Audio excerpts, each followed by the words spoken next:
A month has gone by in the gray monotony of hard labor, in wistful longing and ardent desire to see her, she who is the source of all my sorrow.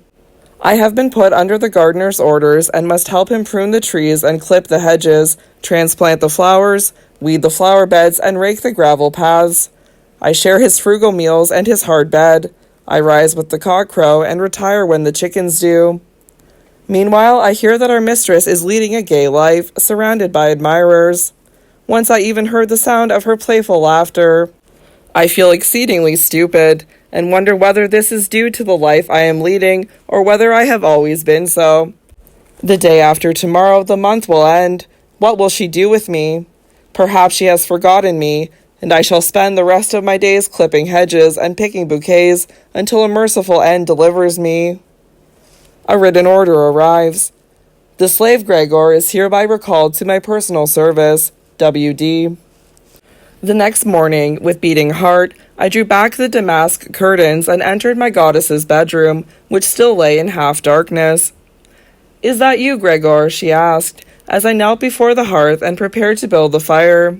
I started at the sound of my beloved's voice. I could not see her. She was lying behind the curtains of the four-poster bed. "Yes, madame." "What time is it?" "Past 9 o'clock. "My breakfast." I hurried to fetch it and knelt before her bed with the coffee tray. "Here is your breakfast, mistress." Wanda drew back the curtains, and, curiously enough, as I saw her lying there among the pillows, her hair streaming over her shoulders, she seemed a perfect stranger. A beautiful woman, nothing more. These were not the beloved features, but a hard face with an expression of weariness and satiety that I found deeply disturbing. Or had I simply not noticed these traits before? She stared at me with her green eyes that were curious rather than threatening or compassionate, and lazily pulled the dark fur in which she had been lying over her bare shoulders. At that moment she was so charming, so bewitching, that I felt the blood rush to my head, and the tray began to rattle in my hands. She noticed this, and picked up the whip which lay on her bedside table. "You are clumsy slave," she said crossly. I lowered my eyes and tried to hold the tray as steady as possible. She took her breakfast, yawned, and stretched her voluptuous limbs in the magnificent fur. She has rung. I enter. "Take this letter to Prince Corsini." I hurry into town, hand the letter to the prince, a handsome young man with gleaming black eyes, and consumed with jealousy, bring the answer to my mistress. "What is the matter?" she asks, giving me a sly look. "You are quite pale." "Nothing, mistress. I merely ran rather fast." At lunch the prince is at her side, and I am condemned to wait on them. They exchange jokes and ignore me totally. As I am pouring out the Bordeaux, a dizzy spell comes over me. The wine spills over the tablecloth and onto my mistress's gown. "How clumsy!" cries Wanda, and she slaps my face. The blood rushes to my head, and they both laugh heartily. After luncheon, she goes to the Cascine. She herself drives the little carriage drawn by elegant bay horses from England. I am seated behind her and watch her acknowledging each gentleman's greeting with a flirtatious glance. As I help her down from her carriage, she leans lightly on my arm. Her touch runs through me like an electric shock. Alas, she is truly a wonderful woman, and I love her more than ever. At 6 o'clock, a small circle of ladies and gentlemen are gathered for dinner. I am waiting at table, and this time I do not spill wine on the tablecloth. A slap in the face is more effective than 10 lectures, especially if it is delivered by the dimpled hand of a lady. After dinner, she sets out for the Pergola Theatre. As she descends the stairs in her black velvet gown with its wide ermine collar, a diadem of white roses in her hair, the effect is breathtaking. I open the carriage door and help her in. When we reach the theater, I leap down from my seat to assist her, and as she rests lightly on my arm, I tremble under the sweet burden. I escort her to her box and take up my place in the corridor. The performance lasts 4 hours, during which time she receives continuous visits from her admirers, while I clench my teeth with rage. It is long past midnight when my mistress rings for the last time. "Light the fire," she orders briefly, and when the flames are crackling in the fireplace, "some tea." When I return with the samovar, She has already undressed, and with the aid of the negress, she slips into her white nightgown. Haiti withdraws. "Give me my furs," says Wanda, languidly stretching her beautiful limbs. I take the furs off the armchair and hand them to her, and she slowly and lazily slips them on. Then she sinks into the cushions on the ottoman. Take off my shoes and put on my velvet slippers. I kneel and try to pull off the dainty shoe, without success. "Quick," cries Wanda, "you are hurting me." "Wait a minute, I shall train you." And she deals me a blow with the whip. I finally succeed. "Now away with you." Another kick, and I am allowed to go to bed. Today I accompanied her to a soiree. In the hall she ordered me to help her off with her furs, and then sailed into the brilliantly lit room with a proud smile, confident of her success. Hour after hour went by, and I remained alone with my gloomy thoughts, occasionally catching a strain of music through the half-open doors. Some of the footmen tried to start a conversation with me, but since I know only a few words of Italian, they soon lost interest. Finally I fell asleep and dreamed that in a fit of jealous rage I had killed Wanda and was sentenced to death. I saw myself on the scaffold. I felt the blade fall, but I was still alive. Then the executioner slapped me in the face. But it was no executioner. It was Wanda who stood before me in a fury, demanding her furs. I immediately came to my senses and assisted her.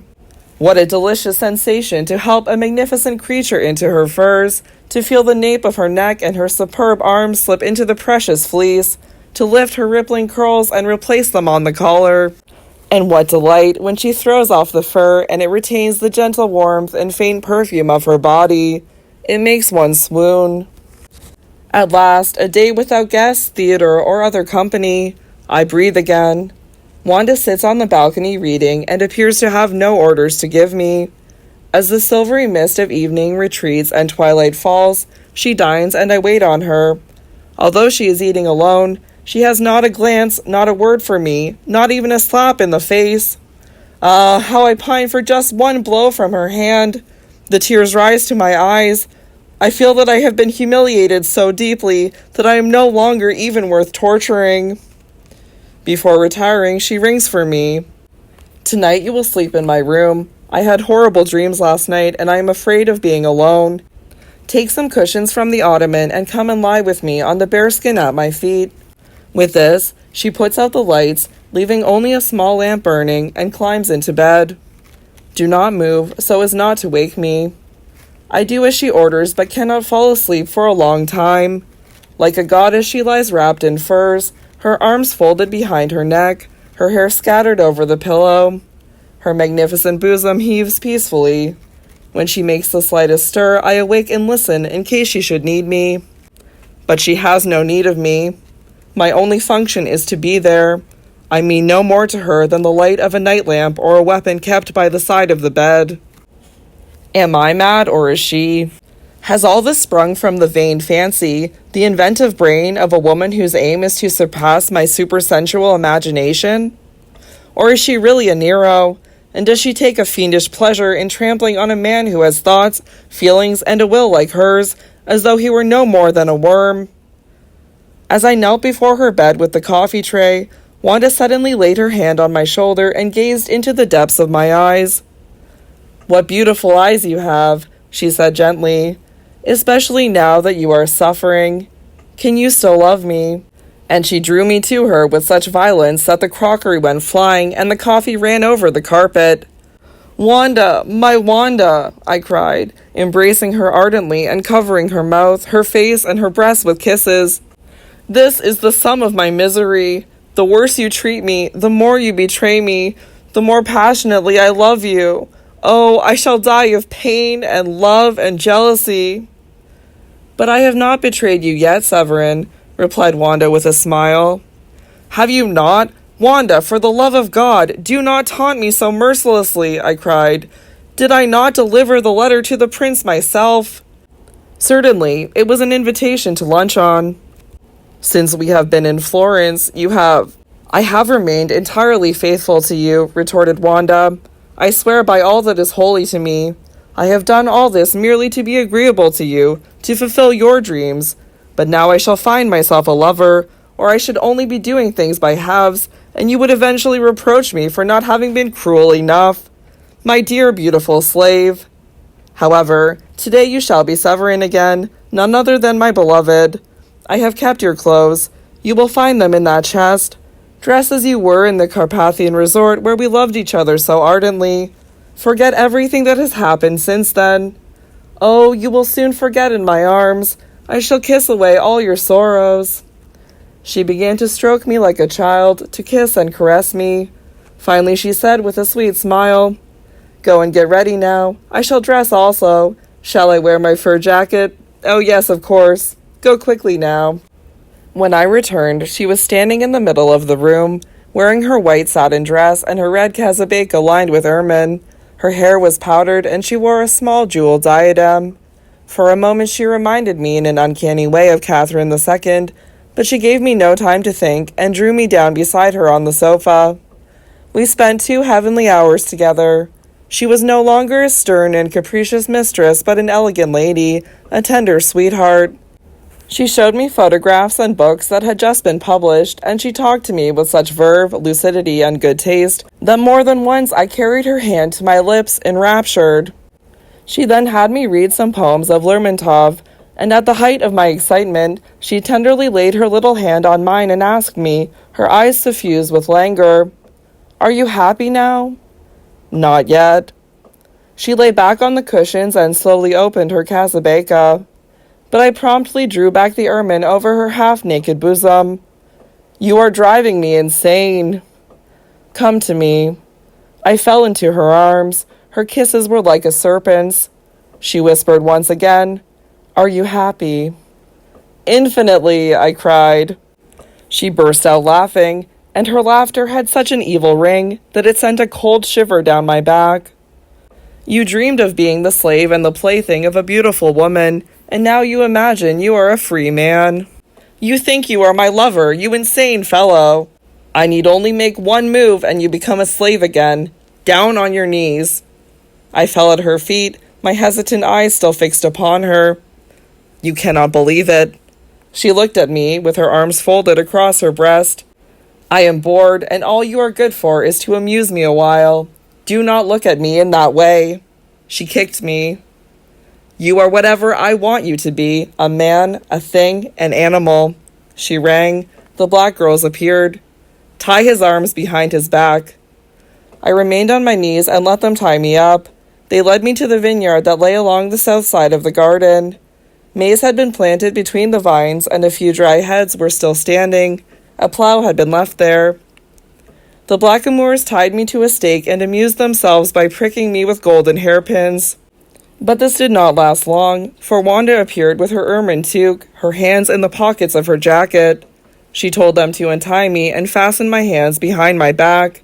Then she had a yoke laid on my shoulders, and I was harnessed to the plow. The black demons pushed me onto the field. One drove the plow, the other led me on a leash, and the third goaded me with a whip, while Venus in fur stood by, watching the scene. The following day, as I was waiting on her at dinner, Wanda said to me, "Lay another place, I want you to eat with me today." And as I was about to sit down opposite her, no, next to me, close to my side. She was in excellent humor. She gave me soup from her spoon, fed me with her fork, laid her head on the table like a playful kitten, and flirted with me. To my misfortune, I paid a little more attention than I should have done to Haidee, who was serving the meal in my place. For the first time I noticed her noble, almost European features, her statuesque bust that seemed chiseled in black marble. The lovely demon noticed that she was attractive to me, and gave me a broad smile that revealed her dazzling teeth. No sooner had she left the room than Wanda flew into a rage. "What? You dare look at another woman in my presence? She ought to suit you better than I. She is even more diabolical." I was terrified. I have never seen Wanda like this before. Her face and even her lips grew as white as a sheet, and her whole body shook. Venus in furs, jealous of her slave. She tore the whip from its hook and lashed me full in the face. Then she called the black servant girls and ordered me to be tied up and dragged to the cellar, where they flung me into a dark vault, a veritable prison cell. The door closed behind me, the bolt was shot, and the key ground in the lock. I was buried alive. I do not know how long I have been lying on this pile of dank straw, like a calf waiting for the slaughter, without light, food, or drink, and unable to sleep. She has everything she needs, but she is letting me die of hunger, if I do not freeze to death before then. I am shivering with cold, or is it fever? I believe I am beginning to hate her. A blood-red streak of light falls across the floor. Someone is opening the door. Wanda appears on the threshold, wrapped in furs, a lighted torch in her hand. "Are you still alive?" she asks. In a tray she is by my side. She kneels down and takes my head in her lap. "Are you ill? Your eyes shine so. Do you love me? I want you to love me." She draws a little dagger, and at the glint of its blade I am seized with terror, convinced that she is about to kill me. But she laughs and cuts the ropes that bind me. Every evening after dinner she sends for me. She demands that I read to her and then discuss various topics of interest. She seems completely transformed, as though she were ashamed of her savage behavior and of the severity with which she has treated me.